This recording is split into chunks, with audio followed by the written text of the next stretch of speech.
चाहिए और क्या नहीं खाना चाहिए। तो उसके लिए चंद टिप्स हैं, और जो प्री डायबिटिक लोग हैं उनके लिए भी ये टिप्स हैं। तो बहुत ही अहम टिप्स हैं। खास तौर पर मैं रिकमेंड करूंगा कि जो हमारे बहन भाई बदकिस्मती से शुगर के मर्ज में मुब्तला है वो इस बात को इंतहाई गौर से समझें। दोस्तों, सबसे पहली नसीहत यह है कि आप सिंपल कार्बोहाइड्रेट्स जो हैं वो छोड़ दें, उनको मिनिमाइज कर दें और कॉम्प्लेक्स कार्बोहाइड्रेट को अपनी ग़िज़ा का हिस्सा बनाएं। अब ये कितनी मुश्किल बात है, लेकिन इसको और आसान करते हैं। बहुत सारे सादा लोग पूछते हैं कि जी सिंपल कार्बोहाइड्रेट हमें क्या पता लगेगा कि ये ग़िज़ा सिंपल कार्बोहाइड्रेट में है, ये ग़िज़ा कॉम्प्लेक्स कार्बोहाइड्रेट में शामिल है। तो दोस्तों, जो चीज़ आप मुंह में डालें और आपको मुंह में डालते ही फौरन मीठा महसूस हो, जिसमें कोल्ड ड्रिंक है, जिनमें मिठाइयाँ हैं, जिनमें शहद है, जिनमें केचप है, ये ज़ुबान पे लगाते फौरन आपको मीठा महसूस होता है।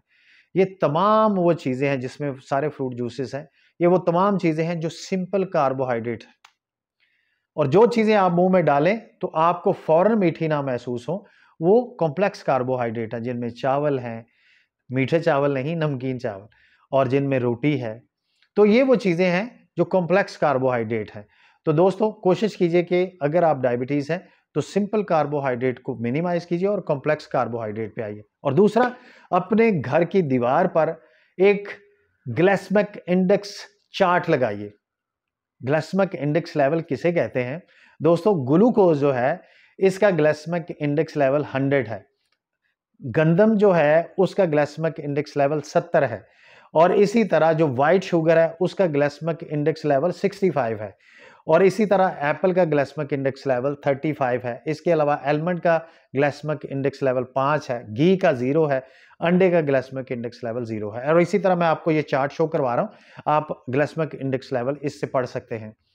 तो दोस्तों, ग्लाइसेमिक इंडेक्स लेवल का मतलब यह है कि ये आपके जिस्म में ग़िज़ा जाने के बाद कितनी मिकदार में शुगर को रेज़ करेगी, कितनी सलाहियत रखती है शुगर को बढ़ाने की। तो जैसे मैंने अर्ज़ किया कि गंदम का ग्लाइसेमिक इंडेक्स लेवल 70 है और सफ़ेद चीनी का 65 है। तो बहुत सारे लोग ये कंप्लेन करते हैं जी कि मैं चाय तो फीकी पीता हूँ, फिर भी मेरी शुगर नहीं कम होती। तो दोस्तों, नोट कीजिए कि जो डायबिटीज़ के पेशेंट हैं उन्हें रोटी भी कम करने की ज़रूरत है, क्योंकि गंदम का ग्लाइसेमिक इंडेक्स लेवल सफ़ेद चीनी से ज़्यादा है। तो दोस्तों, अपने घर की दीवार पर ग्लाइसेमिक इंडेक्स लेवल चार्ट लगाइए, और ये चार्ट मैं साथ भी आपको दिखा रहा हूँ। और उस चार्ट से पढ़ने के बाद जिन चीज़ों का ग्लाइसेमिक इंडेक्स लेवल कम है, 50 से कम है, उनको अपनी ग़िज़ा का हिस्सा बनाइए, और जिन चीज़ों का ग्लाइसेमिक इंडेक्स लेवल 50 से ज़्यादा है उनको अवॉइड कीजिए या कम मिकदार में सिर्फ टेस्ट के लिए खाइए। तो इंशाल्लाह आपकी शुगर कंट्रोल रहेगी। तो ग्लाइसेमिक इंडेक्स लेवल चार्ट को अपनी दीवार पर लगाइए और अपनी शुगर को अपने कंट्रोल में लाइए। बहुत शुक्रिया।